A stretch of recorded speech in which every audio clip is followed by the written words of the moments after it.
Toib. Assalamualaikum warahmatullahi wabarakatuh. Di sini saya Depak Mal Askia Herdina 2 dari Prodi Hukum Ekonomi Syariah kelas C ingin menjelaskan matkul hak kekayaan intelektual di pertemuan pertama dan pertemuan kedua. Oke, langsung saja. Yang pertama yaitu konseptual HKI atau hak kekayaan intelektual.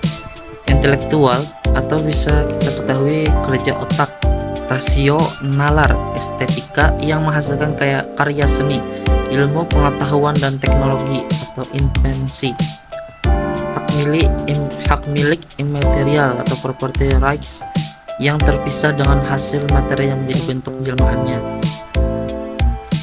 Hak kekayaan intelektual atau HKI, hak yang timbul dari hasil olah kemampuan daya pikir manusia yang menghasilkan ilmu, pengetahuan, dan atau suatu produk proses yang berguna untuk kehidupan. Selanjutnya yaitu terminasi. Dibagi menjadi 3: Konvensi Paris, Hukum Indonesia, dan WIPO. Selanjutnya Konvensi Paris. Ini kan sudah kayak dibagi 3 nih. Saya menjelaskan tentang Konvensi Paris. Konvensi Paris yaitu perlindungan hukum kekayaan industri meliputi paten sederhana, desain industri, merek dagang, nama dagang, indikasi asal, serta penanggulangan persaingan curang. Pasal 1 bis.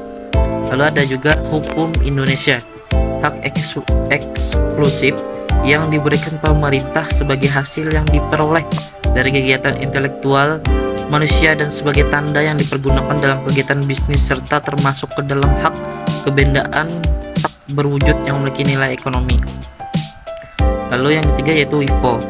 Kekayaan intelektual meliputi hak-hak yang berkaitan dengan karya-karya sastra, seni, dan ilmiah, invensi dalam segala bidang usaha manusia, penemuan ilmiah, desain industri, merek dagang, merek jasa, tanda dan nama komersial, pencegahan persaingan usaha curang, dan hak lain hasil kegiatan intelektual di bidang ilmu, pengetahuan, kesusastraan, dan kesenian. Pasal 2 ayat 8.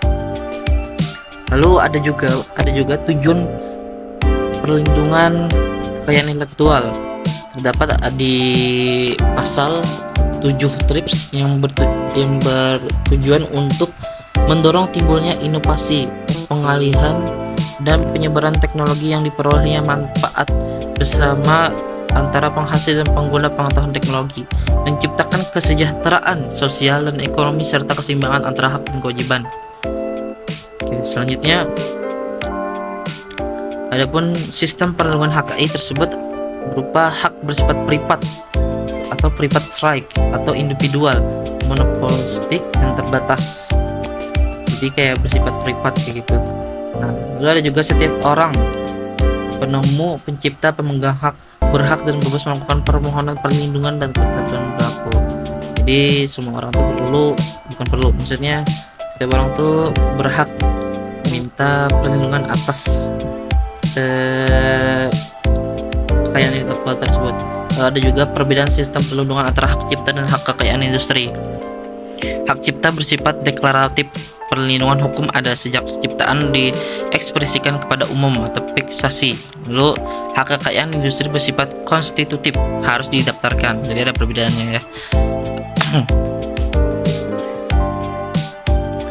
Nah, hak ini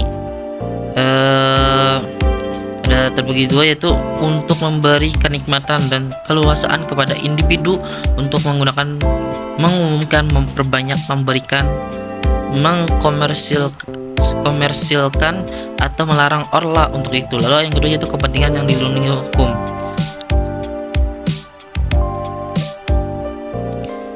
Ini lintas sejarah perlindungan HKI, perlindungan KI maksudnya. Nah,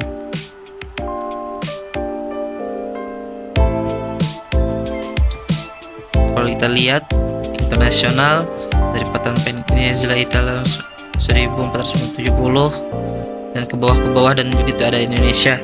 Mungkin kita lanjut saja untuk nih yang bawahnya ada penjelasannya. Venezia, Italia 1470. Berhubungan dengan perkembangan budaya Eropa pasca zaman kegelapan dan Age. Persisnya penemuan para ahli Galileo, Archimedes dan para ilmuwan serta manajemen diberikan hak monopoli kepada penemu. Lalu yang kedua, Inggris dan Amerika Serikat. Terdapat di sana ketika masa itu kerajaan Inggris mengadopsi mekanisme hukum dan tatanan aturan monopoli dan sistemasi HKI tahun 1500-an. Undang-undang monopoli, Statute of Monopoly tahun 1623 di Inggris, disusul Amerika, paten tahun 1791. Kendala aplikasi paten harus dibuat pada waktu yang sama di semua negara jika ingin perlindungan hukum. Nah, ini mungkin kita skip aja.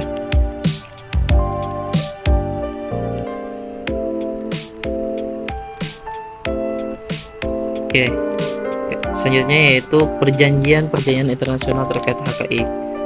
Pertama, hak cipta, Berne Convention 1886, Konvensi Induk Perlindungan Hak Cipta, dan juga Roma Convention 1961, Konvensi Perlindungan Performance Producer of Phonograms and Broadcasting Organization.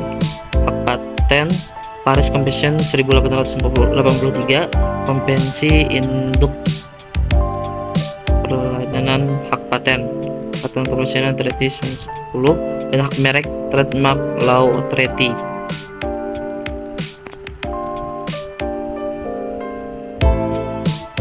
Dan juga perjanjian internasional terkait HKI. Ada 22 perjanjian internasional, Convention Treaty Agreement. Semua dikelola oleh WIPO, berkedudukan di Jenewa. Ada yang tidak dikelola WIPO, misalnya Universal Copyright Convention atau UNESCO, lalu Biodiversity Convention atau UNCED, dan yang dikelola oleh WTO yaitu GATT TRIPS. Ini sekilas yang masalah tadi. Kita lanjut. Pendaftaran KI, dua mazhab KI, deklaratif, konvensi Bern. Tidak wajib pengajuan permohonan, lahirnya hak eksklusif sejak diumumkan hak eksklusif universal. Hak cipta, seni sastra dan ilmu pengetahuan, dan juga hak terkait pelaku produser rekaman suara lembaga penyiaran. Dan juga di konstitutifnya wajib pengajuan permohonan. Lalu kedua, lahirnya hak eksklusif sejak tanggal penerimaan. Yang ketiga yaitu hak eksklusif teritorial, itu hak kekayaan industri, paten, merek, IG, DI, DTS, TRD, perlindungan varietas tanaman.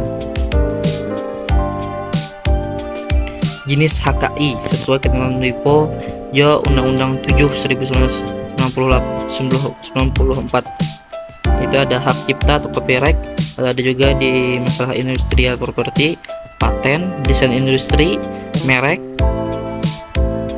dan indikasi geografis, desain tata letak sirkuit terpadu atau layout design of integrated circuit, rahasia dagang, trade secret atau undisclosed information, dan varietas tanaman.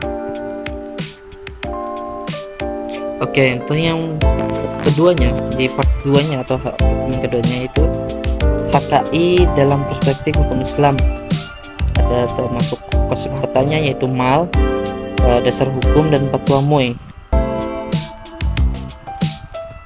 Konsep harta dalam Islam, kalau secara etimologis, harta atau kekayaan dalam bahasa Arab disebut al-mal, yang berarti cenderung, miring, suka atau senang. Manusia cenderung ingin atau suka menguasai harta. Secara terminologi artinya sempit. Menurut fuqaha salaf, objek-objek yang tampak saja untuk kebutuhan jasmani dan nyata. Hasil yang akan dating atau manfaat tidak termasuk harta. Para ulama menceritakan ada 4 ciri, yaitu yang pertama harus memiliki nilai atau mutaqawam, lalu dapat dimanfaatkan. Yang ketiga harus dapat dimiliki dan dapat disimpan. Dan juga menurut Imam Syafi'i dan Imam Ibnu Hambal, jasa termasuk harta. Jadi jasa itu jadi termasuk harta. Lalu ada juga ulama kontemporer al-Jarqo, harta yaitu segala sesuatu yang bernilai material di kalangan masyi.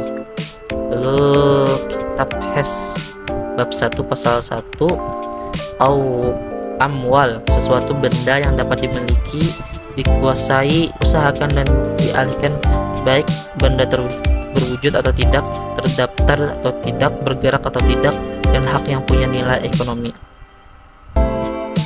Dan juga ada dalil tentang harta tersebut, diantaranya Quran surah Al-Hadid ayat 57, Al-Hadid surah yang ke-7 ayat 7 dan Al-Kahfi surah yang ke-18 ayat 46. Lalu ada juga hadis-hadis yang dikutip dalam fatwa MUI nomor 1 Munas ke-7 MUI 5/2005. Pendapat ulama dapat juga kita dari Imam Maliki, Syafi'i dan Hambali dan ulama kontemporer Wahbah al-Juhaili. Nah, mungkin sekianlah mungkin rangkuman ataupun penjelasan di pertemuan 1 dan kedua mata kuliah hukum kekayaan intelektual. Mungkin saja saya Depak Melaski Harina 2. Mohon maaf jika ada kesalahan. Bukan hukum yang hak kekayaan intelektual. Jadi saya mohon maaf yang sebesar-besarnya. Saya Depak Melaski Harina 2. Pamit undur diri. Assalamualaikum warahmatullahi wabarakatuh.